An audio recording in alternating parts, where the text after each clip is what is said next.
Welcome to this session on the governance model of Research Data Alliance. So I think this work got quite some impulse after the meeting we had in Washington, and it was mentioned earlier, this meeting, and my colleagues will report about the state of the work on the governance model so far, and I hope there will be many comments, since you can have various ideas about governance models. So we have three colleagues here sharing the job of presenting the governance model. That's Berman from Rensselaer, I hope I pronounced it correctly, Rensselaer Polytechnic Institute, and also RDA Council member. I think you will speak about the research case and the, why people should be motivated to participate in RDA. Ross Wilkinson from Australian National Data Service, also an RDA Council member. And I guess you will speak about more the role of the community, the working groups and community building in RDA and how this is implemented. And finally, Juan, whom you already have seen from Science and Technology Facilities Council, also a member of the RDA steering group, and you will speak about what we call the support structure. So we have about 1 hour, and I'm sure that you three will leave time for question and answers. But let me also say that we have a session on Wednesday at 1:30 where these issues will come up again. So if you have questions, comments, critique, write them down for yourself, chat with your colleagues about these things, and we'll come back on these issues. There's also a possibility for adding your comments to the forum. So there is a forum, you know the RDA forum, hopefully. There is a forum, and there is a session or a session on the forum about the governance model. So please also add your comments there. We will look into this and take up things on Wednesday's session. Well, I think, Fran, you will start, right? So the floor is yours.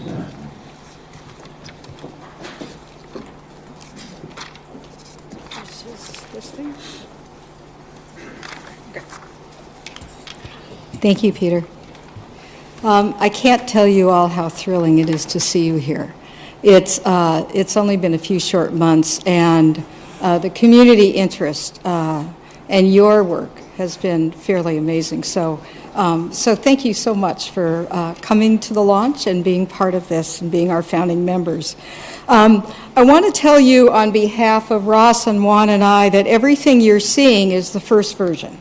So this is version 1. It's not the final version, and the idea is to get some experience with all the structures you're going to see and then improve them over time. And so we want to evolve to a version 2 and a version 3 and so on. The goal is for the organization to be more effective over time, more impactful over time, to facilitate more data sharing and exchange over time, and for that to facilitate more data-driven innovation worldwide. So here's where we start, and let's see how far we can go. So I thought I would start with a world that, there we go, and that's what we're going to do. And that's me. I thought we would start with a world that we're just all experiencing inside and outside of the Research Data Alliance. And the thrilling thing for all of us in this room and our colleagues is that over the many years we've been involved in the data community, this is a very special time. Data has hit the tipping point as a global priority. So that whereas many years ago people might say there's climate issues and there's a lot of data, or there's energy and there's a lot of data, or there's health and there's a lot of data. Now we're talking about the fact that there is a lot of data. Everywhere you look, there's a lot of data. And it's incredibly important to us in the academic community, in the public sector, in the private sector, all throughout the world, to be able to take that data and make something useful out of it for our lives, for our work, for everything. So I think it's really exciting for us to be at a time when the data community is more important than ever to our colleagues within the research community and to the world.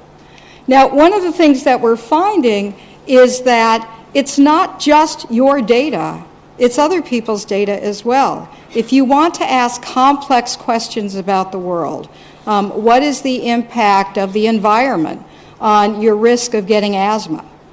Those kinds of questions are things for which you need to understand health data, environmental data, perhaps urban population data, all kinds of things. And in combining the various kinds of data collections that you want to look at, you don't want the framework to get in the way.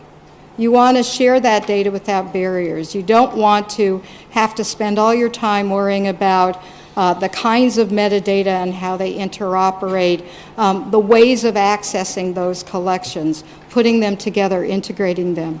And many communities are discovering this. This is something this community has known, whichever flavor of this community you're from, this community's known that for a long time, but the larger community is realizing that as well.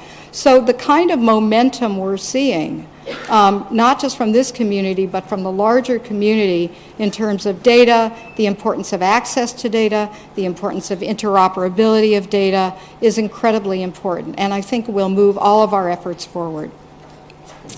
So what does that mean for us?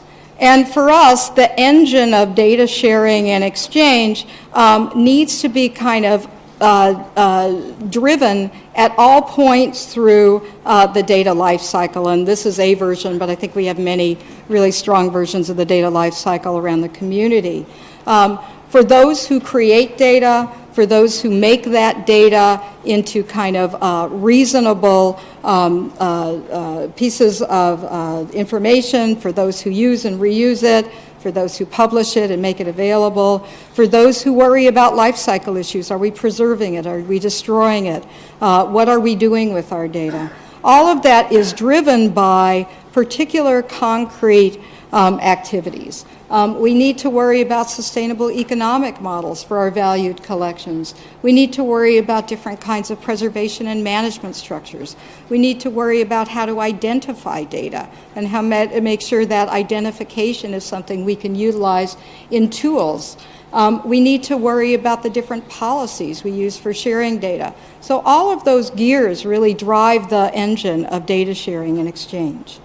And it's been particularly important when you look around the community to make sure that whatever gears are most important for the scientists and the researchers and the participants that need the results, that those concrete pieces of policy, practice, tools, infrastructure are there. So here's 4 examples that I think of when I think about things that have really had an impact on their communities. For those of us in the US who've been watching the Protein Data Bank for 40 years or so, this is a worldwide valued data collection. It represents a huge amount of progress in terms of biology and the life sciences. And if you think about it, many years ago, the National Institutes of Health in the US created a piece of policy. And that policy said, if you are doing a certain kinds of sponsored research, you need to deposit the results of that research into the Protein Data Bank. And since then, that one concrete piece of policy that was adopted by the NIH has made a tremendous difference to the community. If you think about, for those of you like me who are computer scientists, you may remember the Message Passing Interface Forum, the MPI Forum. If you remember, many years ago, there were quite a number of different communication protocols. It made it more difficult to write compilers and to write parallel programs. And at some point, that community got together and in 9 months created a reference implementation for MPI that was then adopted by different vendors and was used by people developing algorithms and applications in parallel computing. Was it perfect? No. Is it going to rise to the challenge of exascale? That's a good conversation. But the fact was it really moved the community forward. So it was a reference implementation adopted by that community. If you look at the IETF, it's awe-inspiring. The IETF is 25 years old. It really has done a tremendous amount to create an internet for which we all find absolutely indispensable today. Is it perfect? It is not perfect. However, it's an amazing change. If you remember, as some of us do, a world without the internet, it's made a tremendous difference. And finally, but there are many, many more examples, and I know that you all can add to them.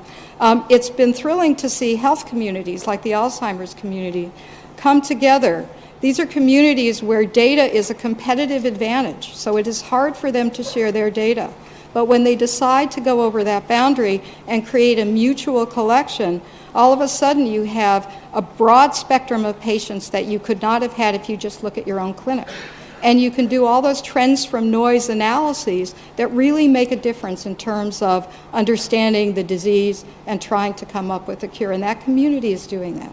So it's those kinds of concrete things, a reference implementation, a piece of policy, a practice, an interoperable set of metadata standards, et cetera, that have really moved those communities of researchers forward.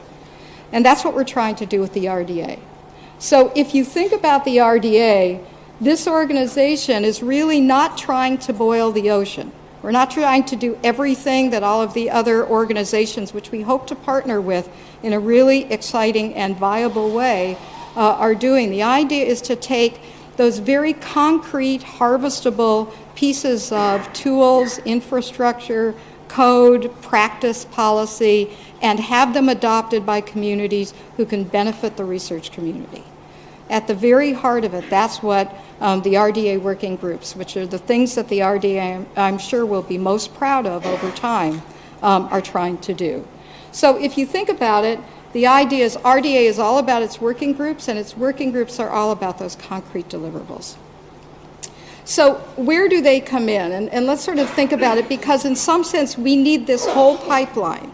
We don't just need the RDA part of it. So there are many discussions. All of us, I suspect in this room, have been part of groups who have really thought long and hard of various aspects of our community. And we've written reports with very important recommendations. We've talked with groups. We've done a lot of things. We still need to do that because we are not going to progress as a community if we are not doing those things. We also need concrete things to happen. So when you see those recommendations, we need to try to be creating things that can be adopted that help the community move forward. And the RDA will come in and complement those longer range projects, those discussions, those recommendations, all of those kinds of things where there's insufficient infrastructure to try to create that infrastructure. After our working groups are done, it's going to be all of our job to amplify their results.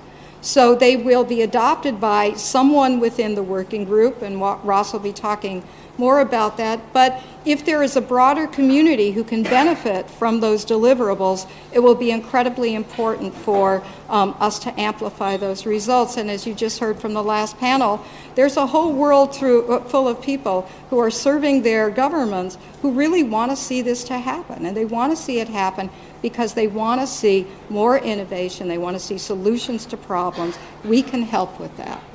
So what we're looking at in the RDA are not the beginnings of efforts. We're looking at sort of efforts when they're kind of harvestable, when there is a time when you can kind of do something very concrete that will kind of push it over the edge, give the community some experience with this particular solution, and then see how it rolls out. So now you're going to have to excuse me for a kind of crazy picture that I developed in my own mind when talking to my colleague Mark Parsons at Rensselaer about the first set, which I'm so excited about, the first set of interest groups and the first set of case statements that Council received. And what I told him, you can kind of think of the research community as, you know, our flowers. So we want flowers and vegetables and trees and all kinds of lovely living things. And I told Mark that I had kind of expected many of the case statements to really kind of hit that middle level. So they would be sort of pieces of infrastructure that people would have schemas by which they want to make them interoperate, and they'd be adopted at various places. But it turned out that we also had many groups who were worrying about more fundamental issues, the foundations of things. terminology and the kinds of ways we refer to things, and things that sort of you need in order to create the right kinds of tools and infrastructures. And what I came to realize in sort of reading all of this is that what RDA is facilitating is upward movement. If you're in the tools and infrastructure space, you're really facilitating the use of those tools and infrastructure by the community through adoption and the creation of various ways of interoperability. If you're in foundations, you're really facilitating the foundations really becoming part of working tools and infrastructure and ultimately part of the community. So the idea for the RDA is to really facilitate an ecosystem that's working well.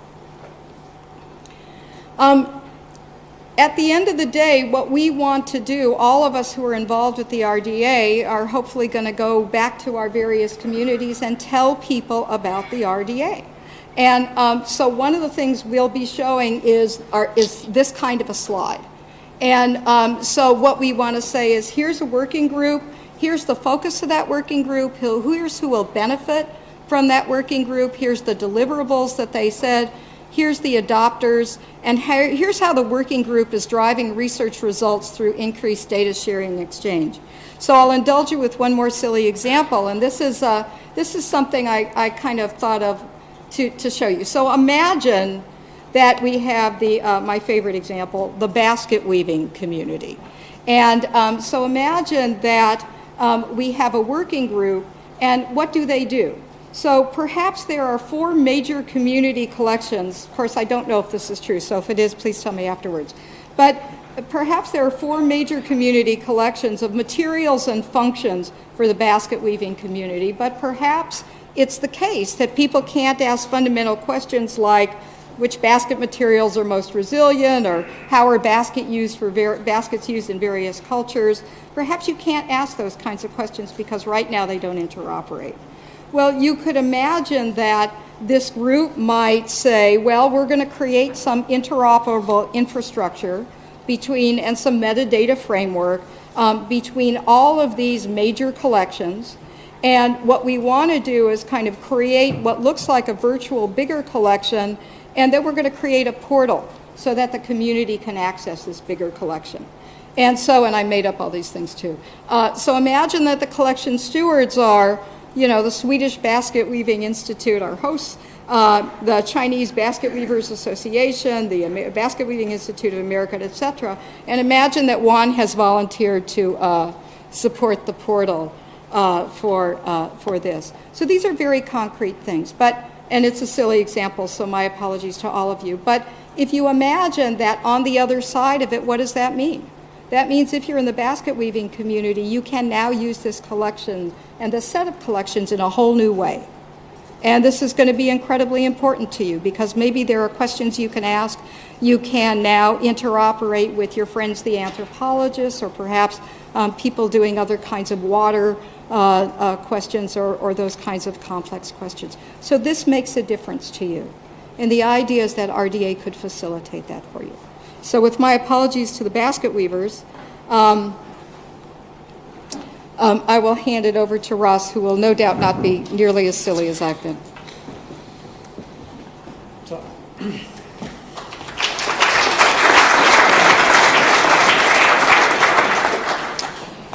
So, do you want to play? Peter reckons that it only works if we move up from 10 to 100 to 1,000, 10,000, 100,000, a million. So do you want to play? So we want to kind of ask the question, is it worthwhile being involved? Is the pain of being involved worth it? And then we want to ask the question, have we got structures in place that will enable you to do what you want to do? Here we go. Righto. So it's got to work from your perspective. And we know that that's tough. I mean, this guy over here, Chris Greer, was mean. He didn't say go off and have an interesting conversation about something.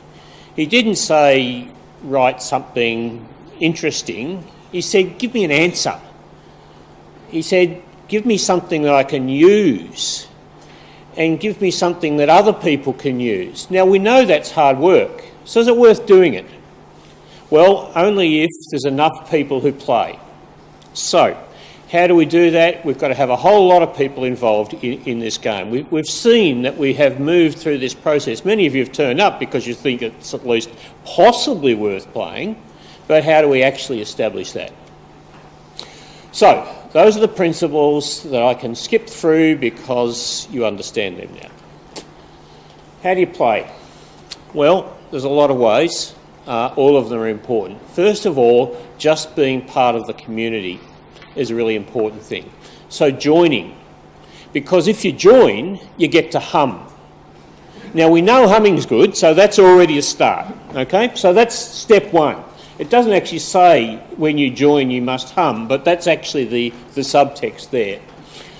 Then it says contribute ideas. It says be part of the community, contribute to the forum, engage in the discussion, say that's a really dumb idea, it will never work because of X. I remember when they tried to do that last time, it didn't work. That's an important contribution to the community. It's not enough, but we do need that. The next thing is you, in fact, agglomerate around a particular topic. There's something that you're interested in, that others are interested in, and you will work over a perhaps extended time on that activity because it's important to enable data sharing. One of the things we learned early on is that there's a lot of things that can't be solved in 12 months or 18 months. And so we need to have people engaged in the long term around particular topics, continuing to engage in those topics. Sometimes out of those things will come out a specific thing that will meet the CRIS test. So the CRIS test is that it's got to be specific, it's got to answer a question somebody cares about, it's got to be usable, it's got to be actually doable. Those are the things that the frame is talking about. So it needs to be enabling those things to occur. And then you get the stuff happening, and then you start getting these, you're going to see some beautiful bridges in a little while's time, just to let you steal some of Juan's thunder. So you get to build a bridge that will enable data to cross, to enable people to share. That's a major contribution. It would be fantastic to engage. Then you can help, in fact, shape this work by working on the technical advisory group. You can engage in the organisations that partner with RDA. You heard before Sheila and Alan and Carlos and Costas all talking about there's lots of ways of playing, particularly through your day job. But we need to ask the question, is it worth being involved? And then, of course, you have all contributed because you're all here. You're either here directly or you're here via Mark, who is watching you engage through Twitter. Apparently there are people who don't tweet, but, and hello to all of you, because I quite like you lot. Yeah, sorry. Okay. So, how do you engage in interest groups? It's a forum for discussing ideas and activities. It might deliver reports, it might contribute to roadmaps, it might foster communities. It may be long-lived, it might be short-lived. It may turn out there's not a lot of interest in this particular thing. But equally, what might happen is it might merge into other discussions. So we want people to be joining in, taking part in the forum. Many of you have already seen the forum and have looked at that. Contributing to that is a really valuable thing to do. It's got to be conformant with the approach that we adopt through RDA, which is that it's open and it's community driven. So it's only interesting if it's interesting, i.e. you have to be involved. Okay, what about these working group business? So we've got to develop a way of getting the CRIS test succeeding. How do you do that? Well, the approach that we've come up with is that you come up with a crisp statement that leads to what we call a case statement that enables us to sort of say, yeah, does that look like it's going to pass the CRIS test or not? I suppose in the extreme we could go and ask Chris, but we've got approaches for evaluating those sorts of things. And then the activity takes place, and the really, really important bit is that last bit, actually, that it gets adopted. So we win because something that we care about is being adopted more widely. Okay, somebody asked the question, what about the usability of this? How are we going to ensure that? great question. Well, of course, the only answer to getting something that's usable is involving the users, as we all know. All of us are good people in that regard. So who are the users of these things? The beneficiaries. We must see that beneficiaries are an active part of a working group. We need people to actually build stuff, not just talk about stuff, actually get down there and get dirty and build something. And we need to have the organisations that will in fact adopt what's built in order to deliver the benefit to the beneficiaries. So this, the term Tiger Team comes from my wonderful colleague who has brought it in from the wider world. Thank you, Fran. But that notion of collections of all of the players, we can't just have beneficiaries if there's not somebody building things.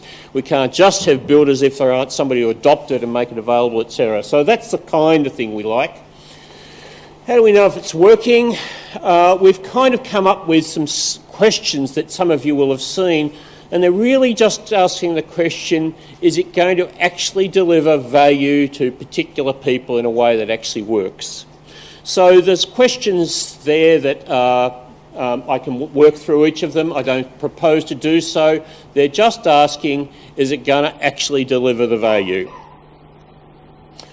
So we've got a couple of working groups away. The champagne has been cracked and the ships have been launched. And in about 18 months, we expect to see people who are benefiting from the data type registries, which is formulating a data model that enables people to say what this particular data type is in a form that enables computers to recognise that. I think Peter was making the point earlier today that we're hitting this deluge of stuff. If we don't have computers as intermediaries in this space, we're going to lose. So we need to have that. If that's of interest to you, you should be talking to Larry Lamon or Dan Broder. There was reference to the persistent identifier issue. How do you identify data for the long term? We often get asked in Australia about persistent identifiers, and we say, oh, here's the approach, and they say, oh, how long is ANS going for? Oh, another 3 months or so. So, of course, these things are never the case that you try and build something that's dependent on the particular organisation. You try and put something in place that lives on. And the people who are working on making sure that things live on is Tobias Wagel and Tim DeLauro. Interesting thing about these two is that they're absolutely complementary. They kind of need each other to succeed.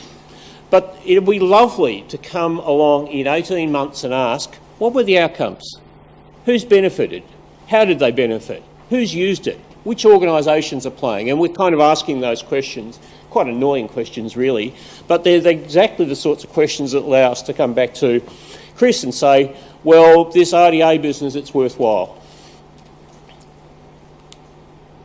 So, we have to build this RDA community. We want to build your involvement in this space. We want to grow the organisation and we want to grow the support of that organisation. How do we make sure we've got an appropriately formed organisation? We have Juan to tell us. Thank you.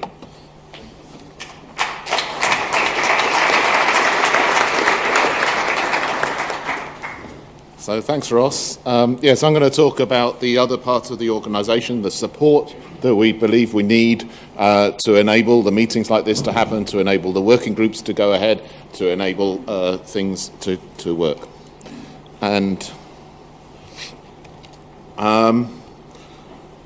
what are the kind of things we're doing? Well, we need to coordinate the works of the working groups. We need to identify any overlaps between the working groups and maybe try and avoid them. We need to find gaps between the working groups, things that really need to be done but haven't been kicked off. We need to organise the meetings like this one and run the communications fora and things like that. We need to manage what resources we have that are dedicated specifically to the RDA, and we need to keep the RDA aligned with the vision and mission and maintain that vision. We have at the moment the principles, we have a vision and mission on the website. We have to make sure that that remains appropriate and that the RDA as an organisation delivers those things. So to talk about bridges for a minute, what kind of organisation do we need? Well, we need to build these bridges. They've been mentioned a few times. Bridges to the future, data preservation, bridges between research partners, bridges across disciplines, across regions, across different communities, all these things so that we can find new solutions to existing problems and potentially find new problems as well, and then work on solving those. So I'm going to stretch the metaphor a little bit. Some of the bridges we can build. Apologies to those who've seen the pictures before.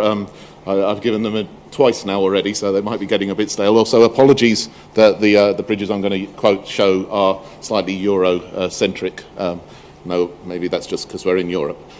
Connecting data, connecting people, and connecting disciplines. And it's really that connecting disciplines that I want to concentrate. What kind of organisation do we need to do that? So here's an example. This is a bridge in Ronda in southern Spain, and can I get a cursor or oops? Sorry, back, wrong way.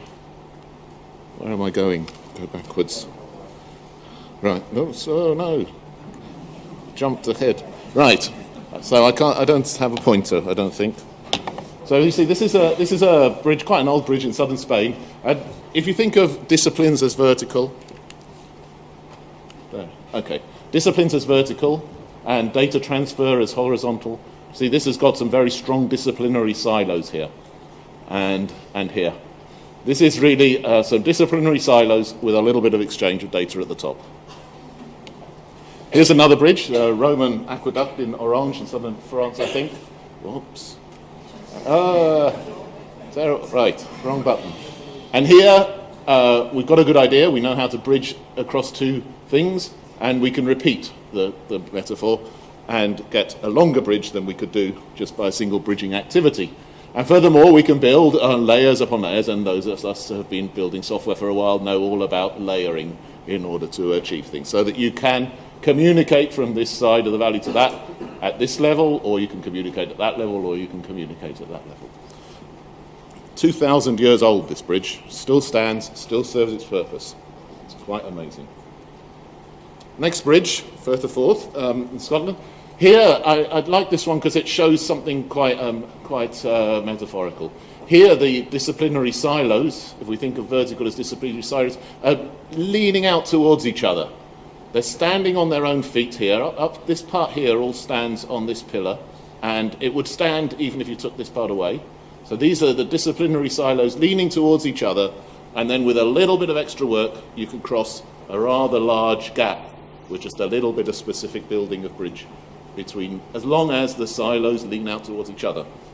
And then finally, the viaduct of Millau in southern France. Here, this is really a very highly optimized modern bridge. I should be nearer the microphone probably, where the vertical structures are the minimum needed to enable the horizontal transfer of cars in this example. I personally believe if we tried to build RDA like this bridge today, we wouldn't know how to do it. Right? Do we know how to build that one? Maybe. You know, or are we at this stage? I'll leave that to you to ponder that and move on.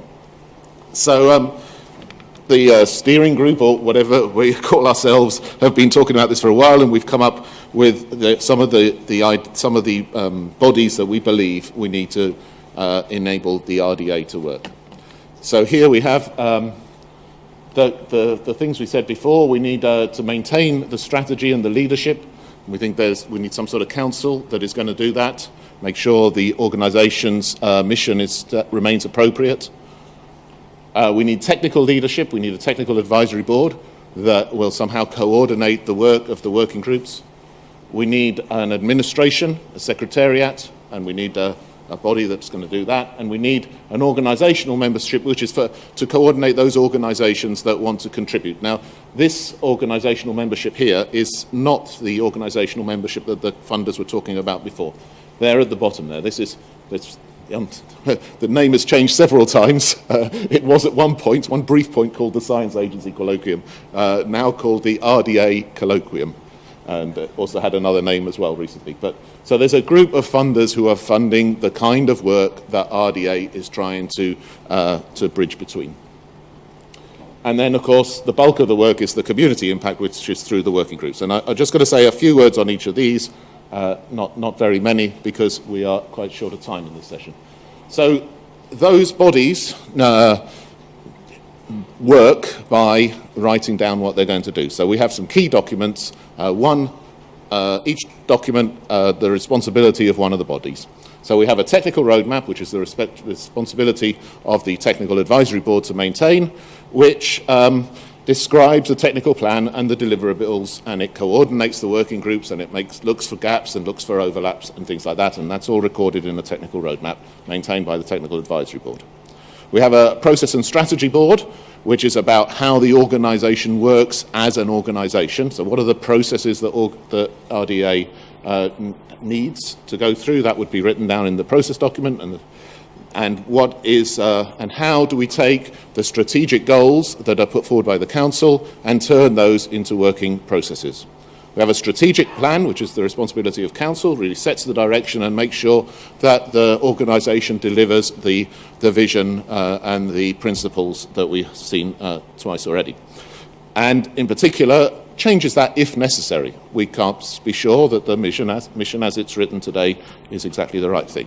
And then we have the detailed work, the operating plan. When will the next plenary be? How do we make sure that it's organised? How do we make sure that the forum stays open and things like that? So the actual day-to-day running of the organisation through the Secretariat is run through probably an annual operating plan about what we're going to do each year. So those are the bodies and the documents that underpin the bodies and describe what each one is going to do. So here it is in a diagram. The left-hand side of this you've seen already from Ross, and really it's the right-hand side is what you need to enable the left-hand side. In particular, the OAB and the TAB advise council. The Secretariat supports all three of the bodies, and the whole structure on the right is there purely and solely to enable or support the work of the working groups.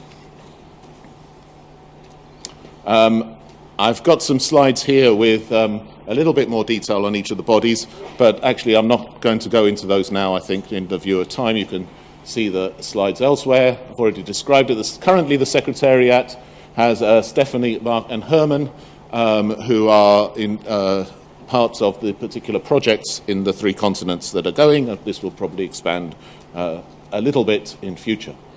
Then we have the Technical Advisory Board. We don't have any Technical Advisory Board at the moment. There is a document on the forum which you can find, and in the documents page on the web, which talks about how we plan to establish a Technical Advisory Board in the near future. Please post on the forum if you think that way is the right way or the wrong way.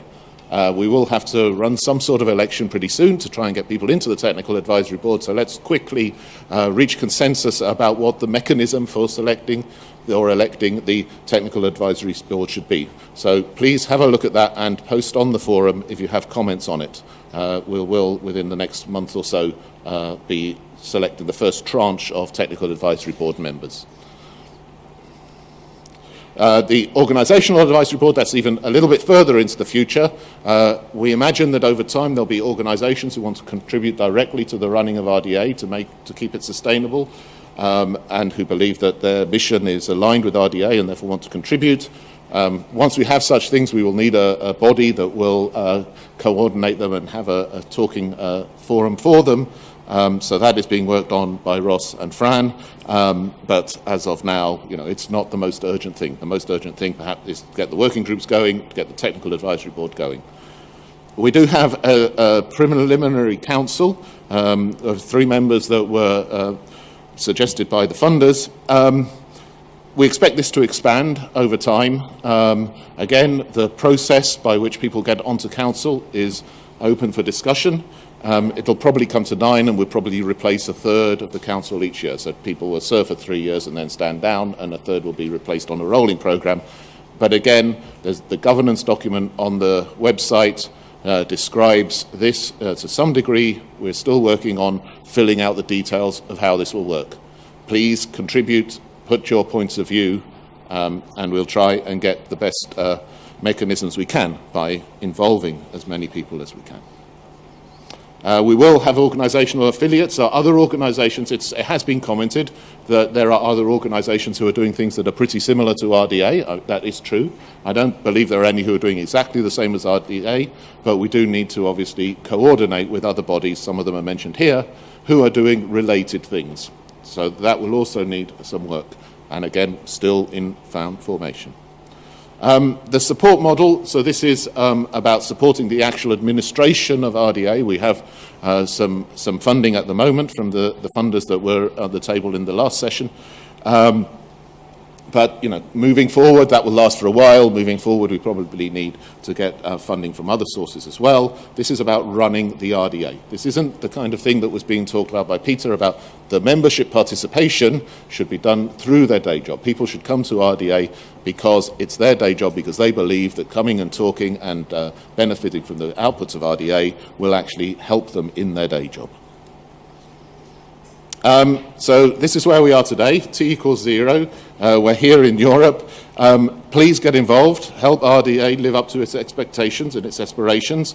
It's about focused effort and tangible progress and trying to maximise the impact of the work that we are going to contribute to RDA on a voluntary basis.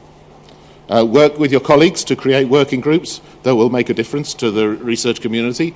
Some have already been proposed. There is plenty of room for more. There's plenty of room for finding narrower focuses for work within the broad scope that's already outlined in those case statements and discussion on the forum. There's plenty of scope for narrowing particular tasks out. Find a particular task that you think is something that you need as part of your work. Find some like-minded people who also believe that task is worth undertaking and set up a group to do it. Get involved in the component groups that I've just been talking about.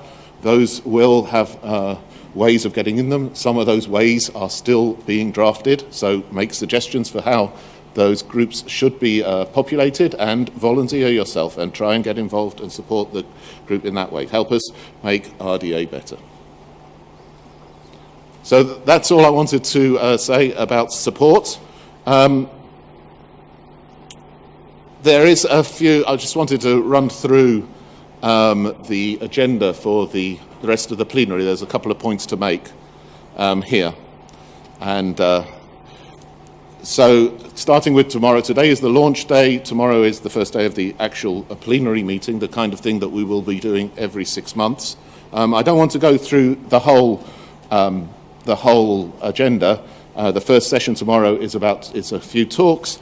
I just wanted to mention a couple of things about the Agora session. There will be an opportunity here for the various parallel sessions, the various groups that are going to be talking in the parallel sessions to make very short presentations. At the moment we're talking about 4-minute presentations, might be even shorter if we get more between now and then that want to speak.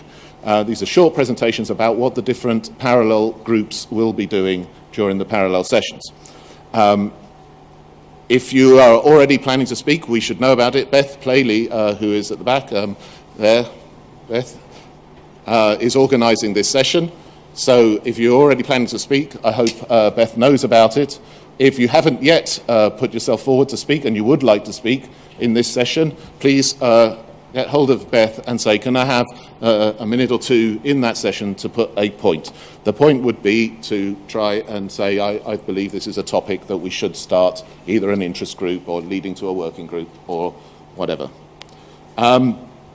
So that's the kind of advertising slot before the parallel sessions. We then move into the parallel sessions for the rest of the day. We come back in the morning with some more talks about how the RDA initiatives around the world are going, and then we're having a report back from the parallel session. So again, those parallel sessions will report back in that session, and I just wanted to highlight that there. And then the last thing after lunch is another very open question and answer session, which will be in this room. Have I remembered everything that I'm supposed to say about that agenda? Yeah, we'll come back to that later. I also wanted to just introduce a few of the people who've been involved in getting us this far. On this slide, we're called the steering group. We have previously had other names. At one point, we were called NGS, non-governmental structures. I never thought of myself as a non-governmental structure, but maybe I am. Anyway, this is the steering group. So these are the people. If you want to get somebody during this meeting and have a word and say you're doing it all wrong, you should be doing this, or shouldn't you have done that, or those sorts of things. These are the people. Let's stand up. So Fran, you've already seen speak. I'm here. Leif, where is Leif? There, Leif, please. Leif has really been the organizer of this event, so congratulations to Leif, and you can all go and say that or whatever else you think is appropriate. Beth has just stood up, so we won't make her stand up again. Andrew, will you stand up? Andrew Trelaw, a lot of you will know already, I'm sure, but he's been key in this. Ross has already spoken. Peter is at the front here, you know as well, and John Wood spoke this morning, so I suppose you probably all have seen John. Then the Secretariat, who are really, whose day job it is to run RDA. Herman has been wandering around with microphones there, a key person that you can speak to make things happen. Stephanie, where are you, Stephanie? There, Stephanie, the Australian counterpart of Herman. And Mark, who has been fielding the Twitter stream and other things, who some of you will know as well. So those are the key organisers. Here, if you want to express a view, please find one of us and let it be known. Okay, I think that is all I wanted to say. There are some questions here. We can go now into a question and answer session for 15 minutes. But maybe we turn to the... Sorry? We turn to the audience. Yes, this is to the audience. This set of questions are just some things you might want to consider, but we're going to make a general question and answer session, and I'm going to sit down.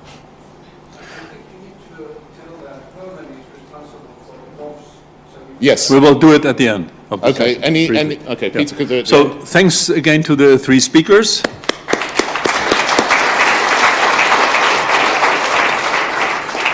So we heard a lot about flowers even and bridges. I guess there are certainly some question or comments, critique. Yes, Regan. Yes, coming. Yes, please, as Juan said earlier, please take the microphone and wait first, since we are on broadcast. We heard this morning that some form of tension is needed for a project to be successful. We see the multiple independent working groups that are being formed.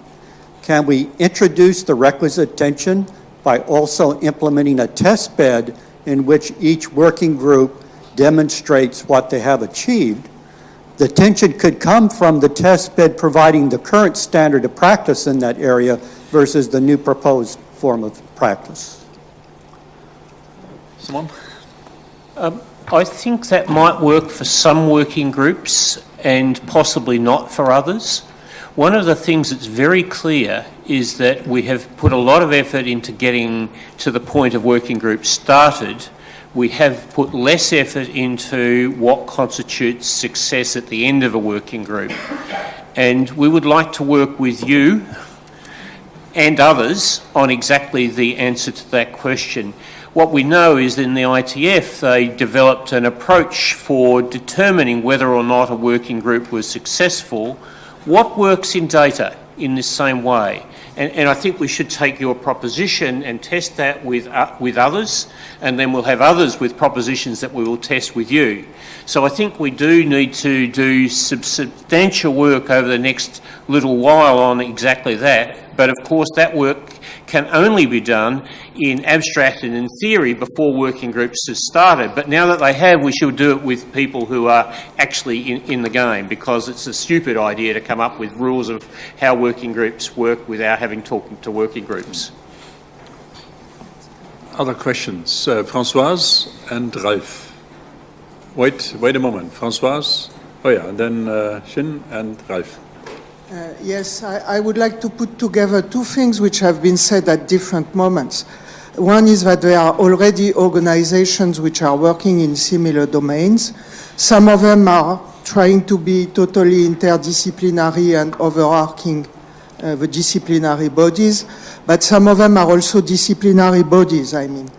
And it has been said also that the working groups have to demonstrate that they bring something new, that they have an added value in addition to what exists already. So I really think that the working groups what they do, what they are, is a key to organize the relations with the other organizations. You know, if you create, we all know we are creating something new, and that there are things around already, and I really think that it is very important that there are discussions, even if it takes lots of time. It's one of the keys to have a sustainable movement, including all the possible interested people to build something which has a real added value. Yes. I want to respond and really appreciate that question, Francoise.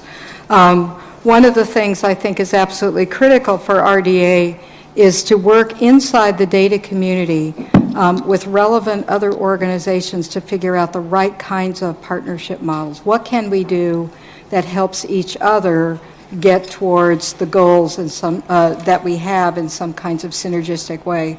I think all of us have, sadly, probably, experience of being in communities where there's various organizations and, to use an old metaphor, they circle the wagons and shoot inward. And I think in the data community we're better than that. I don't think we have to do that. I think that the RDA can work really successfully with other organizations in the piece of the world that hopefully RDA will be very impactful for, the sort of concrete pieces of infrastructure that really contribute to the community. Those infrastructure need informing by partnerships with other organizations throughout the community, especially. Now, as you all know, we've been racing headlong towards this launch and trying to get as much of the RDA together as possible so we could discuss even what that was. And one thing Ross and I have committed to do with as many of you who would like to do that with us is really talk with other kinds of organizations and see what is the right partnership model. And I think they will vary, just depending on the organizations and their goals. And so one thing I want to invite you to do at this meeting or in other kinds of venues, you know, as we all have time, is to really have substantive discussions about that. What would it mean to partner with CoData or WDS or DataSite or ESIP or there's a huge number of organizations. What are the useful, what are those kind of useful partnerships look like? And it should be more than we like each other on Facebook, in my opinion. So help us do that, because that's something that will make the RDA more impactful, and it should make other organizations more impactful as well.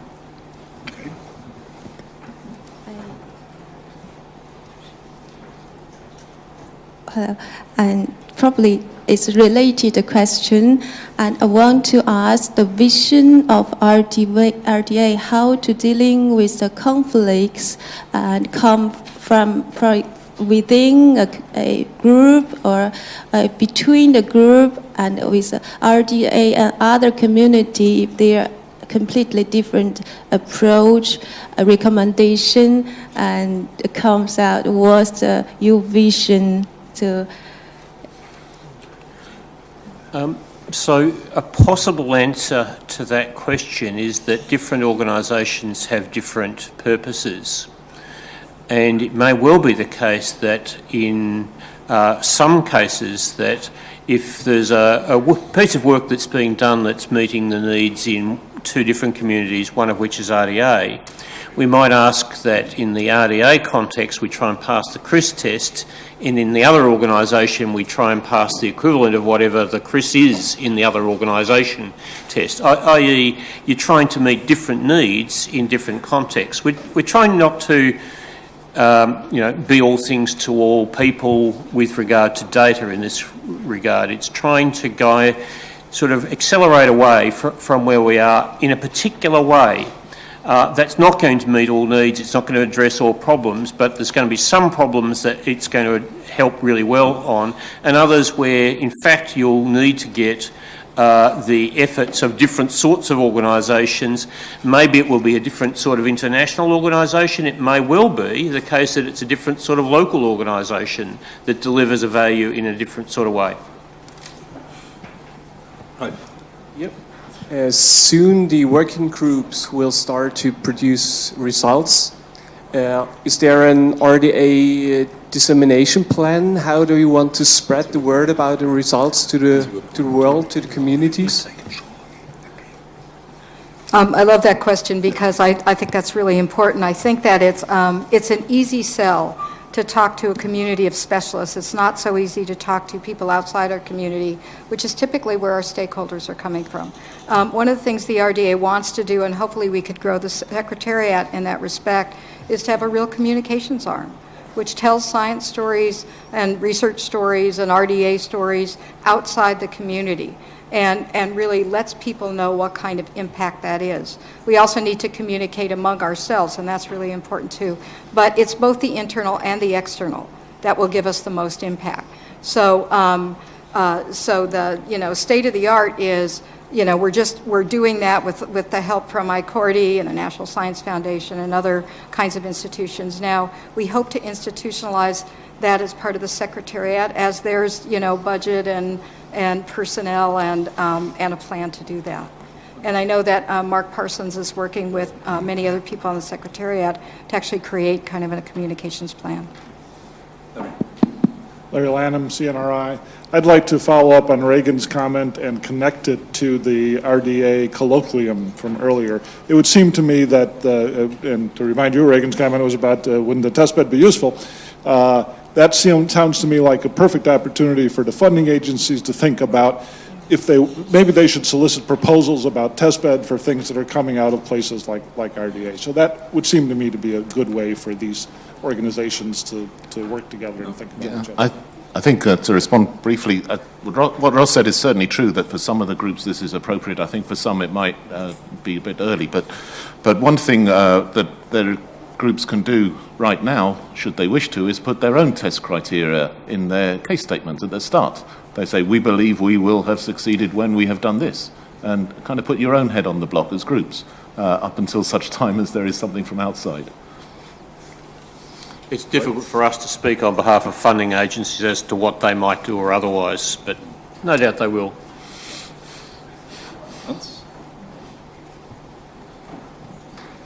Hi, David Dretta, Alliance for Permanent Access. I asked this question just because it came up at the meeting in Rome, and it was expressed quite strongly by the EU director who's there. That is, what is the role of commercial organisations in the RDA? So, one of the principles of RDA is that it's intended not to be for profit, but it's absolutely not the case that for-profit organisations can and ideally will be involved in RDA. We know that data doesn't exist within borders, and to successfully prosecute some of the agenda, I think Sheila mentioned the built environment, and think about the data that's needed to try and understand a resilient built environment.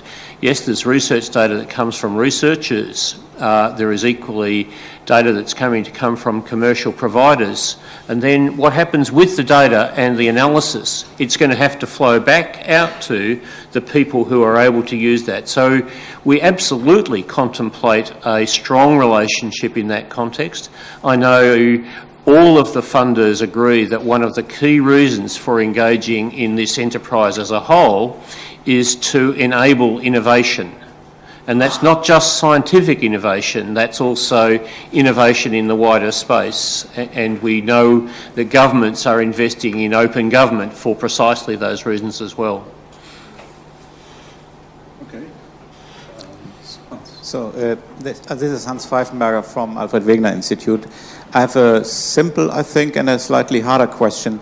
The simple one is, what is the number of working groups you envision to work in parallel at each time around?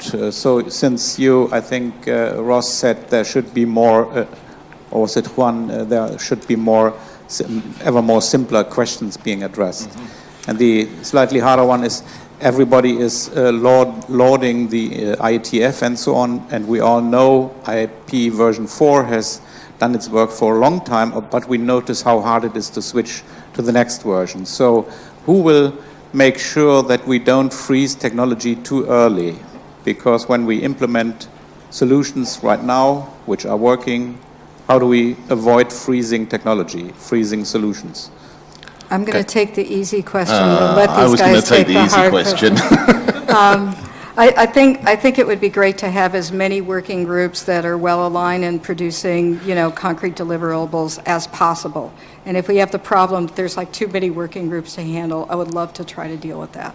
So, the more impactful things we can be doing, the merrier. Gentlemen? I'll have a go at the hard one, if I may. So, the hard one gets hard if you've built in an architecture that envisages the future and locks you into that future. So, as my very, very good friend and colleague Andrew knows, I'm no enormous fan of a deep architecture early on that maps out the space. So my view is you get on with it, you try it, and if it doesn't work, if it's starting to break, you do it again. So I'm a great believer in doing it many times, that the idea of getting on with it and letting it fail is actually okay, and in fact probably preferable to taking longer and getting something that lives a little longer. So just do it and expect to repeat. That's it? Yeah, I was going to say on the easy question, is it conceivable that we could double the number of groups each year, to have a Moore's law kind of effect with doubling every year? You don't know Hans, right? Hans had this question on purpose since he has already 10 new ideas, so you will see that. Okay, thanks again for the speakers, and thanks for you for listening and asking questions. Let me just come back to a few points, and then we should all get to coffee. So I guess we better not do humming about the organization model. That could be dangerous. Again, there is the forum, and if you have questions or comments to respect to all what was said by the three here, please make your statements in the forum, and we should respond on Wednesday.